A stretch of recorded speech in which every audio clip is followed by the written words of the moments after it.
Ano Bíblico, o estudo diário da Palavra de Deus com o pastor Carlos Oliveira. Continuando nosso ano bíblico hoje, o livro de Marcos, capítulo 7 ao capítulo 9. Jesus e a tradição dos anciãos, o que contamina o homem.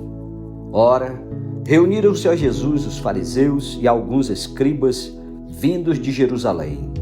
E vendo que alguns dos discípulos dele comiam pão com as mãos impuras, isto é, por lavar, pois os fariseus e todos os judeus, observando a tradição dos anciãos, não comem sem lavar cuidadosamente as mãos.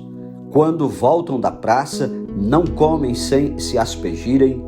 E há muitas outras coisas que receberam para observar, como a lavagem de copos, jarros e vasos de metal e camas.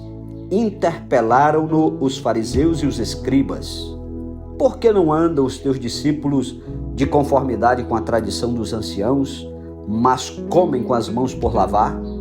Respondeu-lhes: bem profetizou Isaías a respeito de vós, hipócritas, como está escrito: este povo honra-me com os lábios, mas o seu coração está longe de mim. E em vão me adoram, ensinando doutrinas que são preceitos de homens. Negligenciando o mandamento de Deus, guardais a tradição dos homens. E disse-lhes ainda: jeitosamente rejeitais o preceito de Deus para guardardes a vossa própria tradição.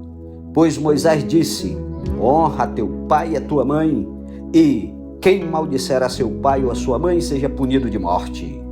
Vós, porém, dizeis: se um homem disser a seu pai ou a sua mãe, aquilo que poderias aproveitar de mim é corbã, isto é, oferta para o Senhor, então o dispensar de fazer qualquer coisa em favor de seu pai ou de sua mãe, invalidando a palavra de Deus pela vossa própria tradição, que vós mesmo transmitistes, e fazeis muitas outras coisas semelhantes.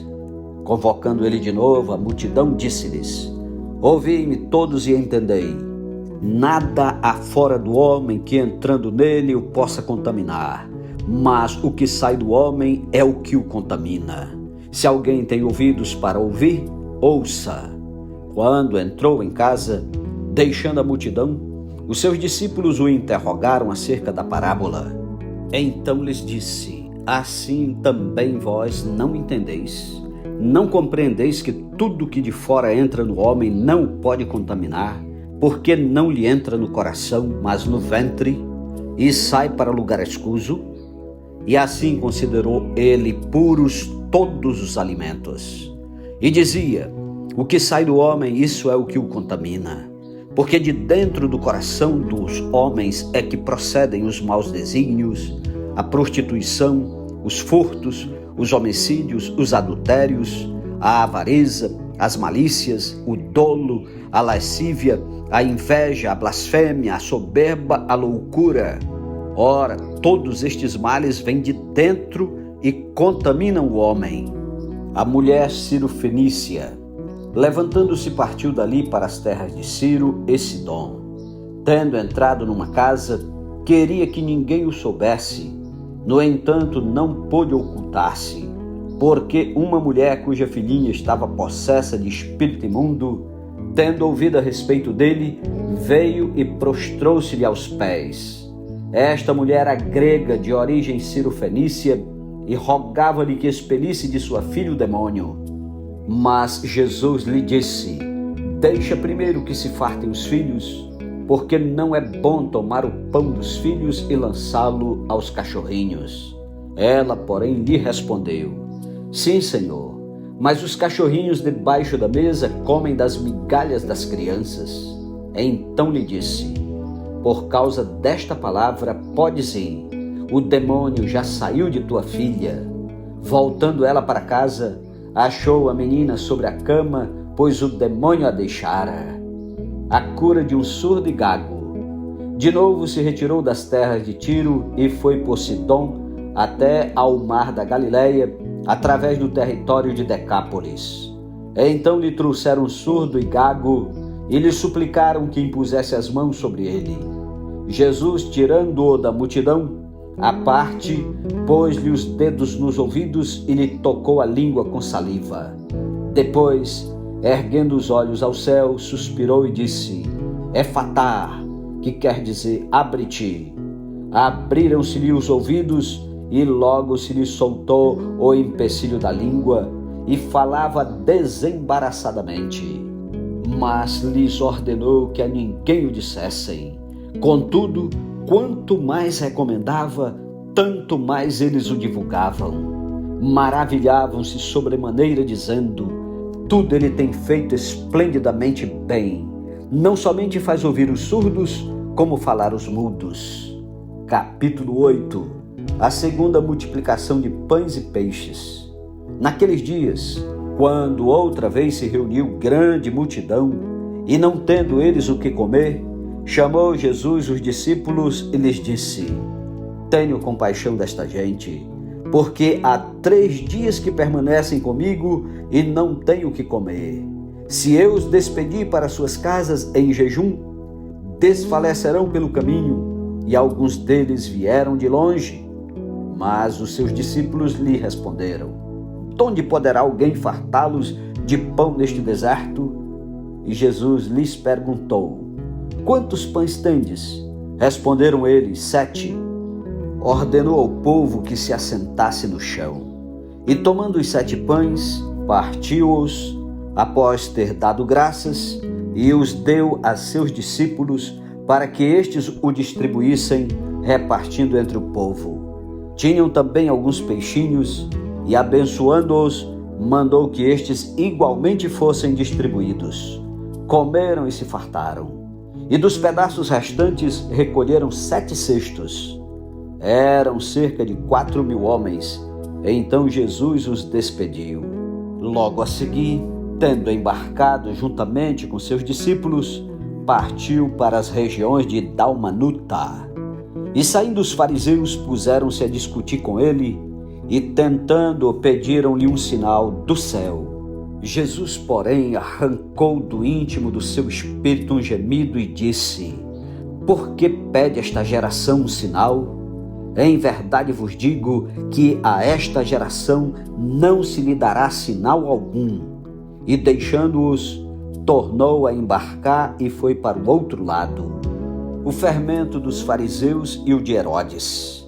Ora, aconteceu que eles se esqueceram de levar pães, e no barco não tinham consigo senão um só. Preveniu-os Jesus, dizendo: vede, guardai-vos do fermento dos fariseus e do fermento de Herodes. E eles discorriam entre si: é que não temos pão. Jesus, percebendo-o, lhes perguntou: por que discorreis sobre o não terdes pão? Ainda não considerastes, nem compreendestes? Tendes o coração endurecido? Tendo olhos não vedes, e tendo ouvidos não ouvis? Não vos lembrais de quando partiu os 5 pães para os 5.000, quantos cestos cheios de pedaços recolhestes? Responderam eles: 12.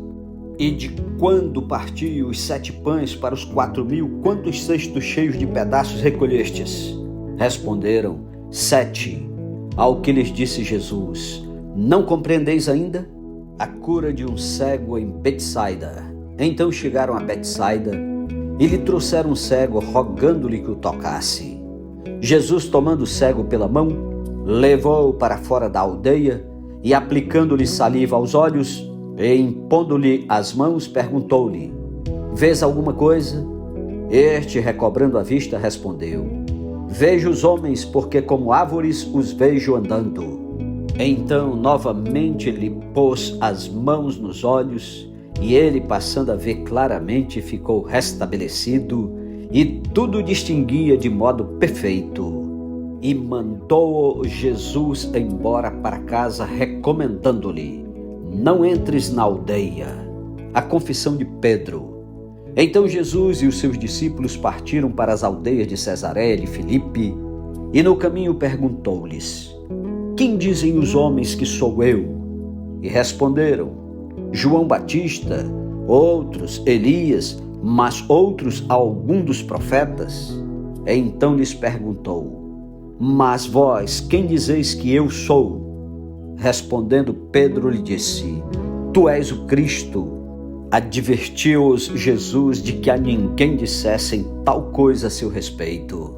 Então começou ele a ensinar-lhes que era necessário que o Filho do Homem sofresse muitas coisas, fosse rejeitado pelos anciãos, pelos principais sacerdotes e pelos escribas, fosse morto e que depois de 3 dias ressuscitasse. E isto ele expunha claramente. Mas Pedro, chamando-o à parte, começou a reprová-lo. Jesus, porém, voltou-se e, fitando os seus discípulos, repreendeu a Pedro e disse: Arreda, Satanás, porque não cogitas das coisas de Deus e sim das dos homens. Então, convocando a multidão e juntamente os seus discípulos, disse-lhes: Se alguém quer vir após mim, a si mesmo se negue, tome a sua cruz e siga-me. Quem quiser, pois, salvar a sua vida, perdê-la-á. E quem perder a vida por causa de mim e do Evangelho, salvá-la-á. Que aproveita o homem ganhar o mundo inteiro e perder a sua alma? Que daria um homem em troca de sua alma? Porque qualquer que nesta geração adúltera e pecadora se envergonhar de mim e das minhas palavras, também o Filho do Homem se envergonhará dele quando vier na glória de seu Pai com os santos anjos. Capítulo 9.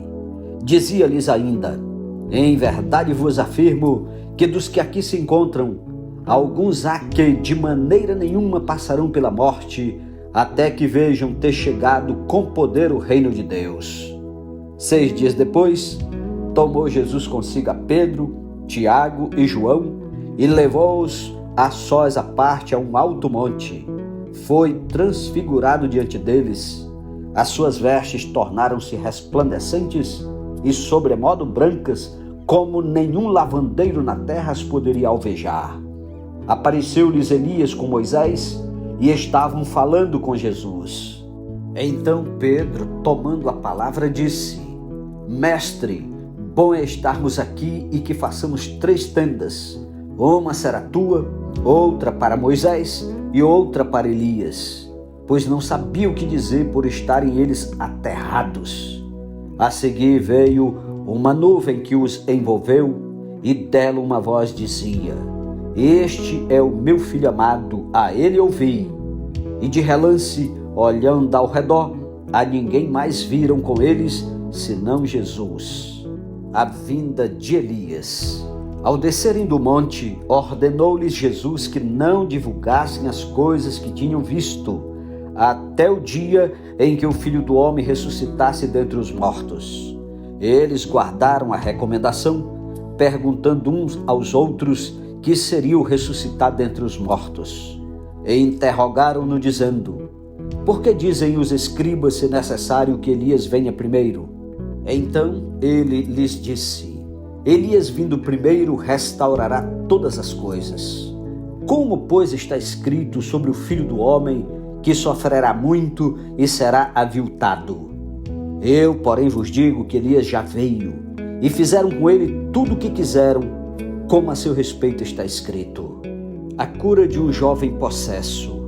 Quando eles se aproximaram dos discípulos, viram numerosa multidão ao redor e que os escribas discutiam com eles.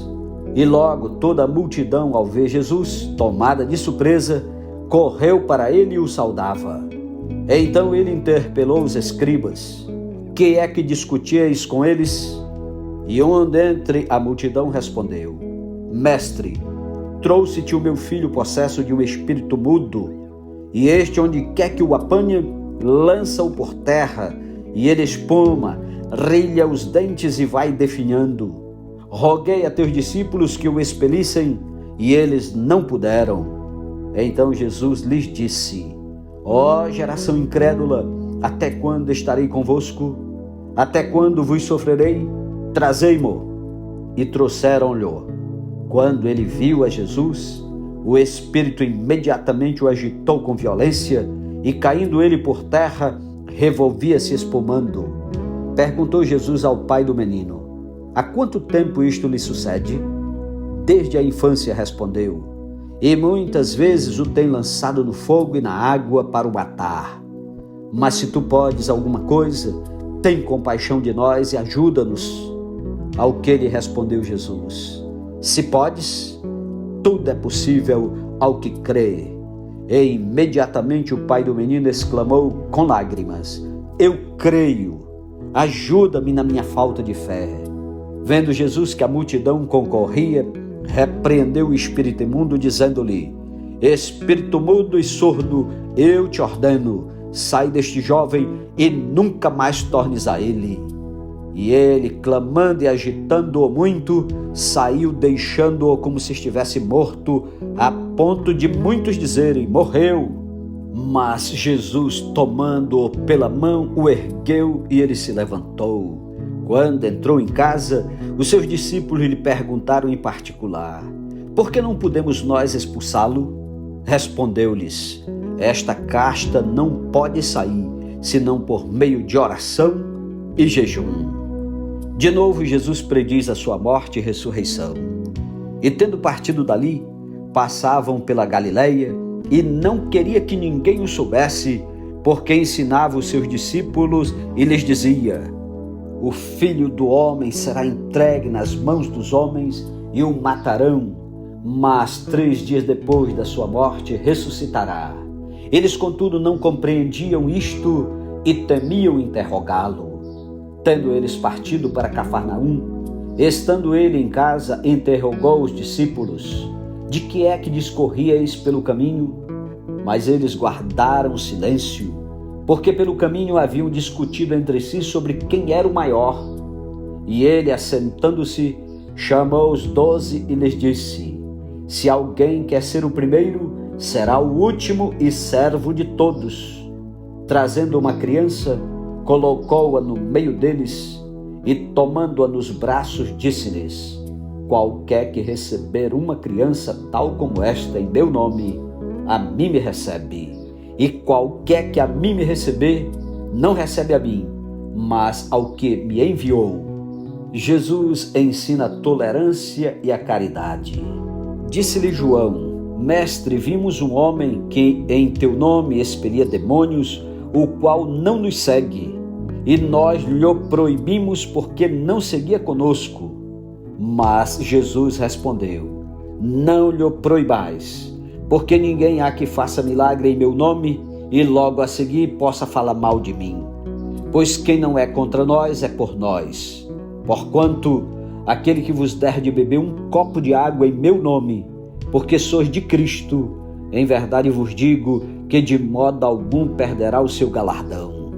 E quem fizer tropeçar a um destes pequeninos crentes, melhor lhe fora que se lhe pendurasse ao pescoço uma grande pedra de moinho e fosse lançado no mar.